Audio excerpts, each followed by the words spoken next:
क्या आपको पता है कि किस प्रकार से भगवान भोलेनाथ ने माता पार्वती को अमर के रहस्य को बताया था? आइए इस वीडियो में जानते हैं। शिव पुराण की एक कथा में बाबा अमरनाथ गुफा और उससे जुड़े कई रहस्य बताया गया है। एक बार माता पार्वती ने भगवान शिव से पूछा कि आप अजर हैं, अमर हैं, लेकिन उनको हर बार जन्म लेना पड़ता है और आपको पति स्वरूप में पाने के लिए वर्षों तक कठोर तपस्या क्यों करना पड़ता है?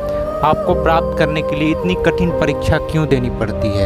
आपके अमर होने का रहस्य क्या है?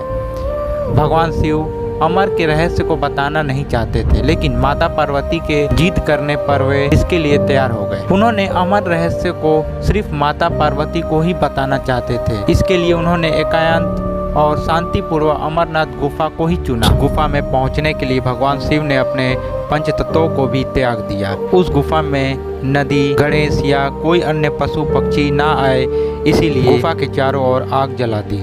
उसके बाद अमर की कथा प्रारंभ। महादेव कथा सुनाने लगे और माता पार्वती उसी दौरान सो गई। यह बात भगवान शिव को पता नहीं चली। उस कथा के दौरान 2 कबूतर सुन रहे थे और वे हुंकार भी भर रहे थे। भगवान भोलेनाथ को लगा कि माता पार्वती वो कथा सुन रही है। जब कथा समाप्त हुई तो भगवान भोलेनाथ ने देखा कि माता पार्वती तो सो रही है। फिर उनके मन में प्रश्न उठा कि कथा किसने सुनी। तब उन्होंने देखा कि वहाँ 2 कबूतर मौजूद थे। भगवान शिव क्रोधित हो गए तो वह दोनों कबूतर उनके सामने क्षमा प्रार्थना करने लगे। दोनों कबूतरों ने कहा कि हे महादेव, हमने ये कथा सुनी है, यदि आप हमें मार देते हैं तो ये कथा असत्य हो जाएगी।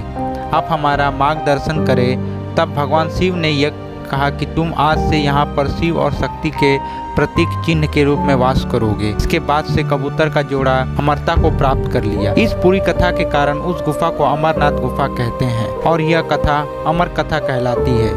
धार्मिक मान्यताओं के अनुसार आज भी कबूतर का जोड़ा वहाँ दिखाई देता है। ऐसी वीडियो देखने के लिए हमारे चैनल को सब्सक्राइब करें और कमेंट में जय महादेव लिखें। धन्यवाद।